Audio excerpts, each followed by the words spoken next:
السلام عليكم ومرحبا بكم في مطبخ فاتك الثاني. معكم فاطمه الزهراء. اقتراح ديال اليوم كيف كتلاحظوا معايا غنشارك معكم واحد الغريبه كتجي رائعه شكلا ومذاقا. كذلك غنشارك معكم واحد الغريبه بالكنافه كتجي اكثر من رائعه. هنا في الفيديو غنعطيكم باش الحل باش ممكن تعوضوا الكنافه اللي ما عندوش، ممكن تعوضوها اما بالشعريه الباكستانيه كيف ما قلت لكم تعوضوها بالكوك. ماشي ضروري تستعملوا الكنافه، فعلا كتجي رائعه وتستحق تجربه وكيجي فيه واحد المذاق هائل مع القرمشه ديال الكنافه وهذاك المذاق ديال العسل تيكون منسم بالزهر، وكذلك هذاك المذاق والبنه ديال الغريبه ديالنا فعلا كتجي رائعه.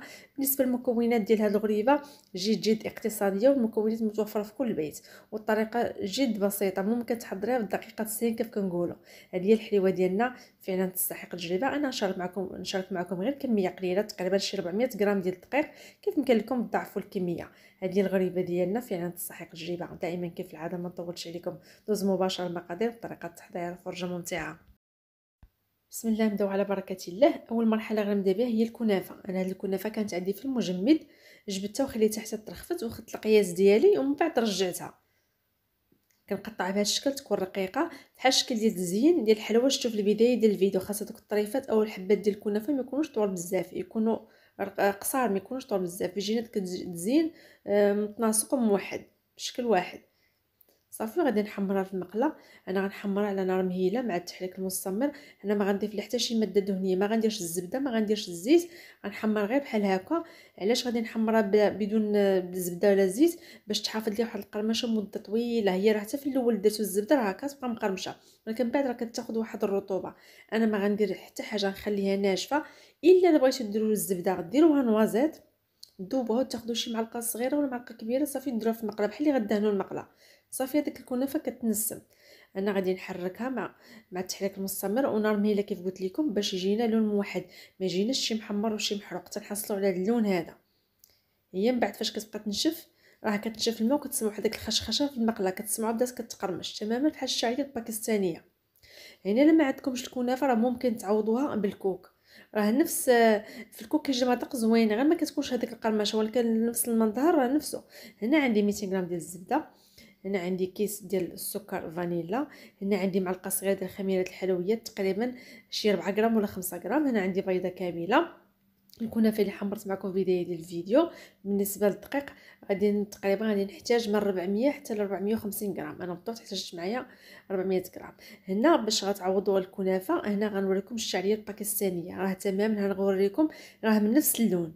راه كتباع عند المغاربه في البازارات وكتباع عندك الباكستان في المحلات ديال باكستان وديال الهنود، راه كيبيعوا هاد الشعريه الباكستانيه راه ما غالياش بزاف، محمره في كلشي. صافي كتقطعوا وكتولي بحال هكا. هذه راه كنافه كيفاش تصورت معكم، وهذيك الشعريه الباكستانيه. هنا غنرجعوا للدقيق، عندي تقريبا 400 غرام. هنا بالنسبه للكوك هنا عندي كاس الا ربع من الكوك، ماشي ضروري يكون النوع الممتاز، غير كوك عادي كيف كتلاحظوا الحبات ديالو راه قصار. كاس الا ربع.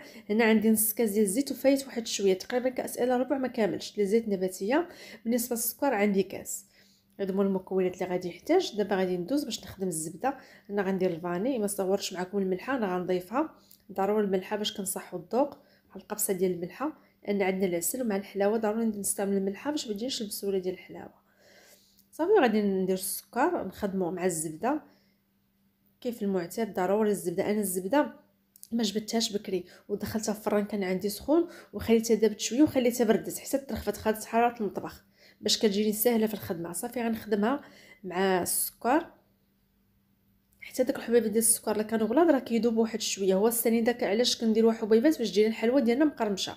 الا بغيتوها تجيكم رطبه بزاف غديروا سكر كلاصي، ولكن من احسن هكا السكر الثاني دا كيجي احسن. هنا غندير بيضه كامله، انا غنضيف الزيت. ضروري الزيت والبيض ديرهم من الاخرين حتى تخدموا الزبده مع السكر باش ما تجيكمش صعيبه، باش كنحصلوا على داك البوماط كتجينا ساهله ديال الزبده والسكر. صافي غنخدم هاد المكونات مزيان. هنا ممكن تستعملوا المشبك اليدوي. هنا غنبدا نضيف الدقيق، هنا الدقيق عندي منخول. صافي غنبدا نضيف شويه بشويه. كيف قلت لكم تقدر تاخذ معكم من 400 حتى 450 على الحجم ديال البيض. والزبده خلاص راه ما غاديش تذوبوها، تخليوها غير لينه، لان اللي كنديبها غطالب لكم الدقيق بزاف في الاخر غتجيكم العجينه قاصحه. حنا بغينا هاد الحلوه ديالنا تجينا هشيشه في نفس الوقت مرمله. انا رضقتها واحد المذاق هائل رائع، جا المذاق ديالها لذيذ مع هذاك العسل. انا شايط عندي العسل في النسمه ديال الزهر، ومع الكنافه تماما بحال اللي كتاكلوا الكنافه بالمكسرات. واحد المذاق كيجي هائل. المهم واحد الغريبه كتستحق التجربه، خصوصا الا درتو شي حبه ديال اللوز مقليه درتوها وسط الغريبه راه كتجي رائعه. صافي غادي نعجن العجين بحال هكا حتى نحصل على القوام المناسب. غنديرو غير الفينيت ديالي انا فيه الزبده، ما غنحاولش نعجنو تيدير ليا الخيط. صافي غنحاول نجمع ونقيس بيديا اللي نقيه، كنعرف القوام ديال الغريبه بحال هكا. هذا هو القوام ديالها، ماشي قاصحه بزاف وماشي رطبه بزاف. هنا ممكن تنخرجوها حتى في البوش في البوق بحق ماشي بلا داك الجيب، غير بصبعنا باش ما يطرطقش لينا. هذا هو القوام ديالها. انا غادي نحاول نشكلها بما ان العجينه عندنا فيها شويه ديال الخميره وفيها الزبده، ضروري الحجم ديالها شويه غادي يتزاد. انا ما غنديرهمش كبار بزاف وما غنديرهمش صغار بزاف، تمام على الطريقه ديال الريشبوند. الريشبوند هي كنصاغ دوك الحبات لان كيكبروا من بعد، هما ما تيكبرش واحد الدرجه، ولكن حقاش الكاميرا ما كتبينش الحقيقه الحجم ديال الغريبه كيفاش غنقول لكم. المهم الحجم متوسط باش غادي تجي حلوه في المنظر ديالها وتجينا حتى في الكويغطات، لان فيها الكنافه وفيها العسل. ما يمكنش هاد الغريبه نقدموها بلا كويغطات، ضروري ما ندير الكويغطات باش كنحافظوا على الصحن ونحافظوا حتى على الناس اللي غادي ياكلوا الحلوى تكون طريقه منظمه ونقيه. صافي غندير واحد الصفيحه بورق زبده. الا ما كانش عندكم ورق زبده ممكن ديروا غير صفيحه عاديه ما دهنوها لا بزيت بلا والو، لان الخليط عندنا فيه الزبده وفيه الزيت راه ما غتلتصقش معكم. وغنديروا على نار مهيله، ما تبغيش العافيه مجهده حتى تولي غير مذهبه ما تحمرش بزاف. غيولي اللون ديالها تقريبا بحال الطريقه ديال الريشبوند، ما تحتاجش تحمر تولي قهويه، لا غير بحال هكا غير صفراء، غير مع الاضاءه قويه مع الشمس مقابله مع الكوزينه كيعطي هذا اللون. هنا خديت العسل درتو في حم مريم لانه كان عندي شويه جامد. كيف كتلاحظوا خاصو يكون سائل بهذا الشكل هذا باش كيساعدنا نغطسوا الحلوى مزيان في العسل، وفي نفس الوقت ما تشدش لنا العسل بزاف وتجينا حلوه. حنا ما غنديروش المربى لان الكونفيتير فيه الماء، واخا معسل فيه الماء الحلوى ديالنا غترطب من بعد، وبذلك الكنافه غادي ترطب ما تبقاش مقرمشه من الفوق، لان العسل ضروري نديروه لهذا السبب. هذا هو الشكل ديال الحلوى ديالنا كنفندوها بهذه الطريقه هذه. نحاول ما نقيسوش العسل في الكنافه، نحاولوا نصفيو مزيان بهذيك الشوكه او الفرشاه، نسقطوا داك العسل مزيان حتى داك الاناء اللي فيه الكنافه ما يسردش لينا كله، لان في الاخر فاش كنقربوا نساليو كيبقى عندنا واحد البقيه شويه فازقين بالعسل. صافي كنصفيه بحال هكا وكنستمر دائما بنفس الطريقه. انا العسل عندي كان منسم مع الزهر من طبيعه الحال بالحامض والقرفه، نجا المذاق ديال الغريبه هائل. صافي غنصبر بنفس الكيفيه حتى نكمل باقي الوحدات اللي عندي. هنا من بعد فاش غنكمل الغريبه في العسل وكذلك في التفنير غنديرهم في كويغطات يكونوا من الاحسن في اللون الابيض باش كيجينا هذاك اللون البني او التحميره ديال الكنافه كتجيني مع داك اللون الابيض. صافي كنسوها في الطبق. انا درت لها هذه الطريقه هذه.